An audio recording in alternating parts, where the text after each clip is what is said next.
Assalamu alaikum. My name is Nabila Imtiaz and I am speech and language pathologist. I am working in Global Institute. Today my topic is speech and language problems in children with special needs. First of all communication disorder ये एक umbrella term है. इसके under speech, language and hearing की categories fall करती हैं. Speech and language disorder fall under the umbrella of communication disorder. Communication disorder basically impairment है आपकी ability receive करने में, उसका सेंड, प्रोसेस एंड कम्प्रीहेंड करने में. ये हमारे पास डिफरेंट कैटेगरीज में आता है. वर्बल भी हो सकता है, non verbal and graphic symbols में भी हो सकता है, जिसमें उसको रिटर्न में प्रॉब्लम्स होते हैं. नेक्स्ट है स्पीच एंड लैंग्वेज. इन टर्मिनोलॉजीज को मैं डिफाइन करूँगी. Speech basically production of individual sound put together to form words, and language is a combination of word और symbols use to convey thoughts, ideas and understand others. Speech and language impairment. जो speech and language impairment है ना, इसमें basically problem होती है communicate करने में, और जिसमें हमारा ओरो मोटर जो फंक्शन होता है, जिसमें डिफरेंट आर्टिकुलेटर्स हमारे आते हैं, टंग मूवमेंट हमारी आ जाती है, लिप्स की, जा की, उसमें डिसेबिलिटी होती है, जिसकी वजह से ये प्रॉब्लम क्रिएट होती है. जो वार्निंग साइंस है स्पीच एंड लैंग्वेज इम्पेयरमेंट के, वो है कि नो वर्ड्स एट 18 मंथ्स, यानी कि 18 मंथ तक बच्चा कोई भी वर्ड बैबलिंग बिना स्टार्ट करे. टू वर्ड्स को टुगेदर वो बच्चा जो है ना आर्टिकुलेट ना कर सके 2 ईयर्स तक, और 3 ईयर्स तक वो कोई सेंटेंस ना बना सके, और उसकी जो स्पीच हो वो अनइंटेलिजिबल हो, यानी कि कुछ उसकी समझ ना आ रही, बोल पा रहा हो बच्चा लेकिन उसकी स्पीच की कुछ हमें समझ ना आ रही हो कि बच्चा बोल क्या रहा है. उसके अलावा उसमें जो इमिटेटिव एंड सिम्बॉलिक प्ले है ना, वो भी ना हो. मीन्स कि अगर आप बच्चे को कह रहे हैं, इमिटेट करने को कह रहे हैं, और वो आप इमिटेशन नहीं कर पा रहा, या कोई टॉय के साथ खेल रहा है, फॉर एग्जांपल कार्ड के साथ वो खेल रहा है.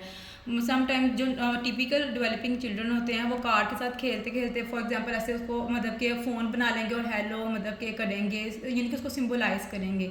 लेकिन अगर बच्चा 2 ईयर्स तक उसको मतलब सिम्बॉलिक प्ले नहीं खेला तो उसमें भी इसका स्पीच एंड लैंग्वेज का इम्पेयरमेंट है.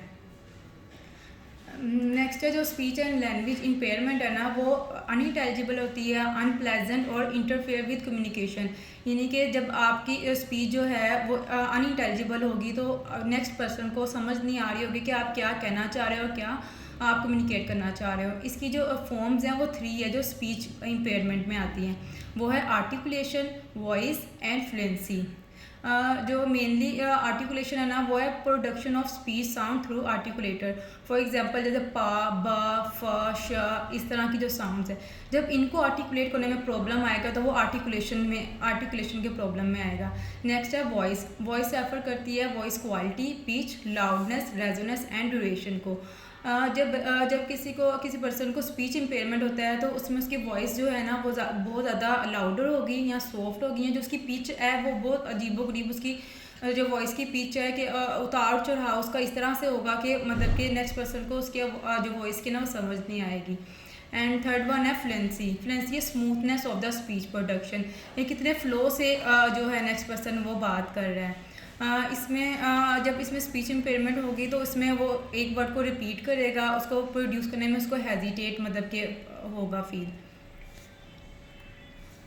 करेक्टरिस्टिक जो है स्पीच इम्पेयरमेंट के वो है make consistent and age inappropriate articulation errors. जैसे जो आर्टिकुलेशन एरर्स है ना, वो बच्चा जो टिपिकली डेवलपिंग चिल्ड्रन भी होता है ना, वो एट द सम एज में करता है, लेकिन उस एज के बाद वो करना स्टॉप कर देता है. लेकिन अगर कंसिस्टेंट रहे और एज अप्रोप्रिएट भी ना हो, यानी कि जो लैंग्वेज के माइलस्टोन है उनकी इनअप्रोप्रिएट चल जाए तो तब वो उसकी इम्पेयरमेंट में आ जाएगा. फॉर एग्जांपल अगर 2 ईयर्स तक बैबलिंग, पा, बा, मा, ये वाले जो फोनीम्स है वो डिवेलप हो जाते हैं, आर्टिकुलेट बच्चा करना सीख जाता है, लेकिन 2 ईयर्स के बाद भी ना वो कर पाए तो इसका मतलब इसमें इम्पेयरमेंट है. उसके अलावा उसमें डिसफ्लुएंसीज होना और पुअर वॉइस क्वालिटी होना और एक्सेसिवली लाउड और सॉफ्ट वॉइस का होना. नेक्स्ट है लैंग्वेज इम्पेयरमेंट. जो लैंग्वेज इम्पेयरमेंट है हमारे उसमें डिफरेंट कैटेगरीज आती है. उसमें रिसेप्टिव, एक्सप्रेसिव और mix receptive expressive language disorder. First of all है रिसेप्टिव लैंग्वेज डिसऑर्डर. इसमें जो नेक्स्ट पर्सन की बात को वो समझ नहीं रहा होता कि वो क्या कहना चाह रहा है, उसको अंडरस्टैंड नहीं कर पाता. एक्सप्रेसिव में वो अपने आइडियाज़ को, अपनी फीलिंग को शेयर नहीं कर पाता दूसरे पर्सन के साथ। और mix receptive expressive language disorder में ना तो वो दूसरे की बात को अंडरस्टैंड कर पा रहा होता है, ना ही वो अपनी जो फीलिंग और आइडियाज़ है उनको दूसरों के साथ शेयर कर पा रहा होता है। लैंग्वेज इम्पेयरमेंट की डिफरेंट फॉर्म्स हैं, जिसमें कंटेंट आ जाता है हमारे पास, फॉर्म आ जाता है इसकी, उसमें आ जाता है हमारे पास, और यूज़ ऑफ लैंग्वेज। सबसे पहले है सिमेंटिक मीन वर्ड मीनिंग और वोकैबरी, यानी कि उसकी जो लैंग्वेज की जो वोकैबरी है जिसको यूज़ कर रहे हैं वर्ड को मीनिंग देने के लिए, वो फॉर्म ऑफ लैंग्वेज में सिंटैक्टिक आता है, यानी कि ग्रामर और वर्ड ऑर्डर आता है, किस तरह से वर्ड ऑर्डर जो है ना फॉर्म किया जाता है। उसके अलावा आ जाता है हमारे पास मॉर्फोलॉजिकल, इसमें आता है the way word structure change in the language, यानी कि मॉर्फीम लेवल पे इसमें भी आ जाता है। और आगे आ जाता है यूज़ ऑफ लैंग्वेज प्रैग्मेटिक, यानी कि social use of language. Language impairment की कैरेक्टरिस्टिक्स हैं, जिसमें बच्चा जो है ना वो फॉलो डायरेक्शन, यानी कि अगर आप उसको कोई चीज़ कह रहे हैं, कोई एक डायरेक्शन दे रहे हैं कि यहाँ से गिलास लेकर आओ, टेबल से लेकर आओ गिलास और मुझे पकड़ाओ, तो वो उसको क्या कहते हैं, अनेबल होता है उसको फॉलो करने के लिए। Unable to match letter with sounds, अगर उसको आप एक्टिविटी करवाएं और उनको कहे कि ये लेटर्स है उसको साउंड से मैच करो, तो वो नहीं कर पाएगा। कैन नॉट क्रिएट राइम्स, वो राइम्स भी नहीं मतलब कि सुना पाएगा। Can not break word into syllable, जो एक वर्ड है वो उसको ऐसे ही मतलब कि ऐसा बोलेगा, उसको सिलेबल्स में नहीं कर पाएगा। फॉर एग्जांपल अगर बच्चा रैबिट कह रहा है तो इस तरह से रैबिट ही कहेगा, अगर हम उसको कहेंगे रैबिट तो इस तरह से नहीं वो मतलब कि कर पाएगा। हैज़ एन इनएडिक्वेट वोकैबरी, उसकी जो वोकैबरी होगी ना वो बहुत कम होगी अपनी एज अप्रोप्रिएट के लिहाज से। हैज़ डिफ़िकल्टी कन्वेइंग मैसेज और कन्वर्जिंग विद अदर, दूसरों के साथ बातचीत करने में और कन्वर्जेशन करने में डिफ़िकल्टी उसको होगी। Has difficulty expressing personal needs, अपनी पर्सनल नीड बताने में उसको मुश्किलात पेश आएंगी।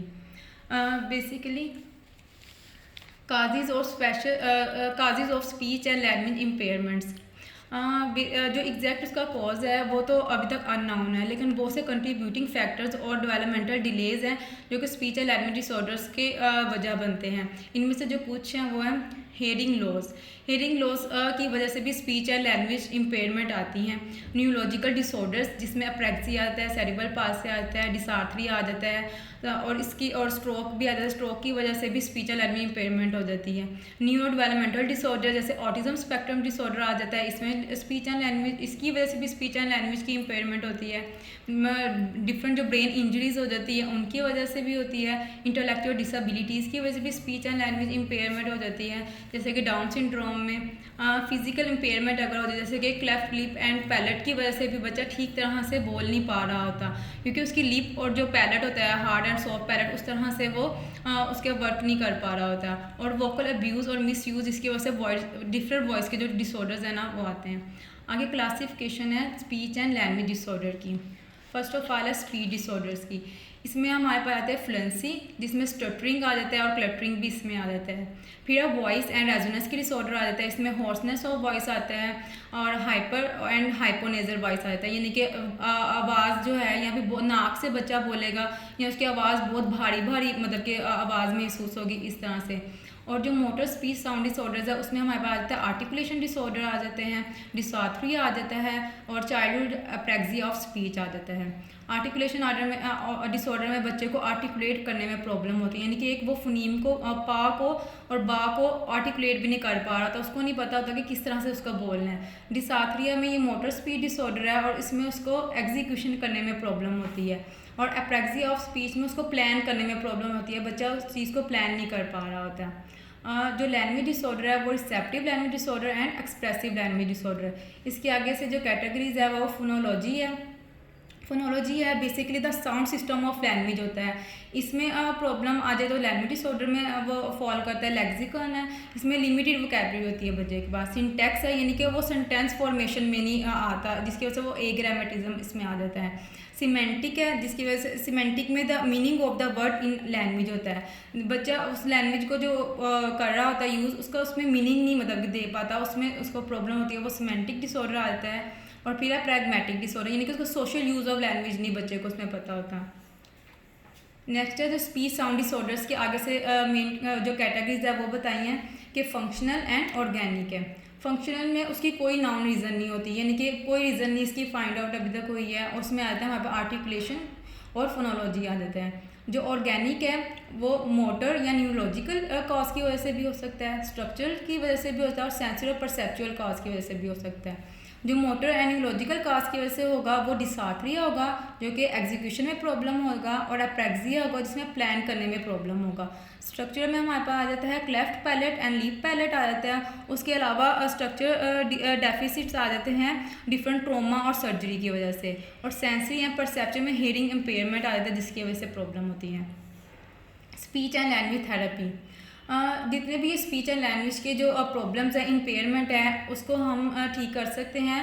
उसमें बेहतरी आ सकती है स्पीच एंड लैंग्वेज थेरेपी की वजह से। और ये जो स्पीच एंड लैंग्वेज थेरेपी है ना, ये बच्चे की एज पे, उसकी कास्ट पे और जो उसकी कंडीशन है उस टाइम पे उस पर डिपेंड करती है। फॉर एग्जांपल अगर एक बच्चा है, इसमें अगर वो 1-to-1 सेशन लेता है थेरेपी ट्रीटमेंट में, उसके लिए ज़्यादा फिजिबल है, या उसको ग्रुप सेशन लिया जाए तो तब उसमें ज़्यादा इंप्रूवमेंट आएगी। ये बच्चे पे डिपेंड करता है और ये ड्यूरिंग असेसमेंट हम जज करते हैं। उसके बाद फिर उसके अकॉर्डिंग, बच्चे की नीड्स के अकॉर्डिंग उसकी थेरेपी प्लान करते हैं। The speech language therapy will diagnose and treat your child according to their deficit के प्रॉपर असेसमेंट के बाद जहाँ जहाँ बच्चे की डेफिसिट आ रही होती है उसके बाद उसकी थेरेपी को हम डिज़ाइन करते हैं और फिर उसकी थेरेपी की तरफ जाते हैं, उसके गोल्स की तरफ। And early intervention often play an important role in the successful outcome.